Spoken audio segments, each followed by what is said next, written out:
Charles Berberian, bonjour. Bonjour. Vous êtes à la librairie Dialogue cet après-midi pour une séance de dédicace. Et oui, j'ai cette chance. Alors, je voudrais vous demander comment est né votre duo avec Dupuis. Ça remonte à loin. Les souvenirs sont flous. C'était une après-midi de mars. Comment c'est né Eh ben, le milieu de la bande dessinée n'est pas énorme. N'était pas énorme déjà à l'époque, encore plus restreint qu'aujourd'hui, puisqu'il y avait moins d'auteurs de bande dessinée à l'époque, de jeunes auteurs prometteurs. Et donc je faisais partie d'une bande de révolutionnaires qui voulaient transformer la bande dessinée. Et Philippe faisait partie de cette bande aussi. Et on a décidé d'un commun accord qu'on était les plus talentueux et les plus doués. Non, il avait un...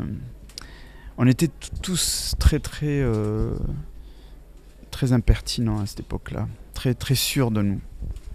Et Philippe avait en plus la qualité d'avoir déjà publié, ce qui n'était pas notre cas.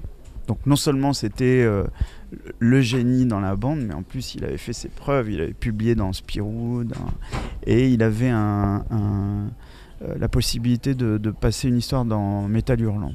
Donc je me suis acoquiné illico presto avec cet individu et lui ai proposé mes services de scénariste, alors que je n'étais même pas scénariste, que j'avais jamais écrit une histoire, que j'avais jamais réussi à écrire. Et il a dit ok, voilà. Et on savait pas qu'on continuerait pendant les prochaines 25 années à faire la bande dessinée ensemble. Finalement, préférez-vous travailler seul ou en duo ? J'aime mieux le travail en collaboration, en duo avec Philippe Dupuis, faire de la musique avec Jean-Claude Denis. Le principe d'échange me plaît beaucoup. D'échange de point de vue, de construire un livre, un travail en dialoguant, ça me plaît beaucoup. Et pour la bande dessinée, pour la construction d'un scénario, je trouve ça encore plus excitant. Parce qu'il y a toujours un moment où, d'acteur, je deviens témoin de ce qui est en train de se faire. Et cet aller-retour me plaît beaucoup, parce que moi je reste un grand lecteur, j'aime beaucoup lire. Et le problème quand on est l'auteur d'un livre, c'est qu'on n'est jamais le lecteur de ce livre. Donc travailler avec quelqu'un d'autre, ça me permet par moment d'être le lecteur du livre que je suis en train de faire. Est-ce que dans vos albums, on retrouve de votre quotidien ? Est-ce que finalement votre quotidien est une source d'inspiration pour vous ? Oui. Boboland, le premier Boboland se passait sous nos fenêtres, au quai de Valmy, à Paris. Et puis on a commencé, enfin on voyage quand même pas mal, Philippe et moi, depuis un moment. Donc le deuxième Boboland se passe on a découvert que Boboland était partout dans le monde. Donc ça se passe un peu partout. On s'inspire énormément effectivement de nos vies. On n'a pas beaucoup d'imagination. Mais j'ai une théorie là-dessus. Si vous voulez bien m'accorder 2 minutes, je vous exposerai ma théorie. C'est que pour moi, l'imagination, c'est une manière d'articuler ce qu'on a observé, en fait, ce qu'on a été pêché à droite et à gauche. On n'invente rien. Ce qu'on invente, c'est la manière de mettre de l'ordre dans tout ça. Parce que le monde dans lequel on vit est bordélique, ça on le sait. Mais les informations qu'on en recueille quand on observe sont des informations qui vont dans tous les sens. Donc il faut mettre tout ça en ordre, un peu comme une partition musicale. La musique, c'est une manière d'harmoniser les sons. Donc l'imagination, pour moi, c'est une manière d'harmoniser les informations, les anecdotes. Donc on n'invente rien, on articule, on agence. Voilà. Est-ce que le prix Angoulême que vous avez reçu a quelque peu changé votre façon de vivre ? Tous les matins quand je me réveille maintenant, je me dis « Eh oui mon gars !» Tu es celui qui a eu la moitié d'un prix à Angoulême. Alors, alors, euh, non, changer la manière de vivre.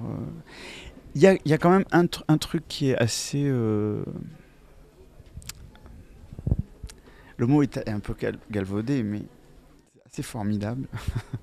C'est que les grands prix d'Angoulême sont des auteurs de bande dessinée qui m'ont, pour la plupart, donné envie de faire la bande dessinée.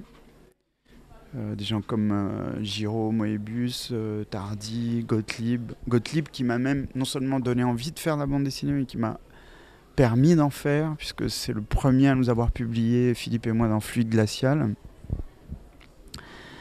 Il y a Claire Bretéché, il y a Lausier qu'on a raté à ça, puisqu'il est mort l'année où on a eu le Grand Prix, donc on pensait qu'on allait siéger avec Lausier, et puis Monsieur a décidé de quitter cette planète. Non, on lui en veut pas pour ça. Je sais qu'il cherchait pas à nous éviter. Ça fait quand même quelque chose quand des gens qu'on admire et qui sont la raison pour laquelle on a commencé ce métier vous invitent à les rejoindre, dire allez, venez, vous faites partie de la maison.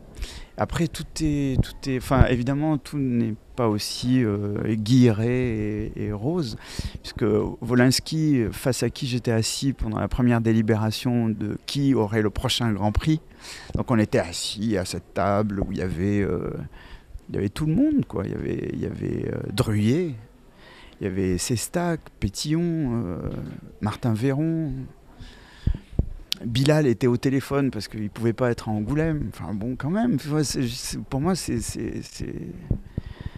fabuleux. Donc Wolinski est assis en face de moi, en train de lire l'équipe. Et puis, le directeur artistique d'Angoulême, Benoît Mouchard, nous dit à Philippe et moi, bon, ben, puisque vous êtes les présidents cette année, c'est à vous d'annoncer le début des délibérations. Donc on se lève, Philippe et moi, et puis on dit, voilà... on va commencer à décider, puis il y a Wolinski qui me regarde comme ça, puis il fait mais qui t'es toi pour parler comme ça? Alors Benoît Mouchard lui dit mais enfin c'est les grands prix de cette année et il dit ah bon? Bah, je croyais que c'était une femme.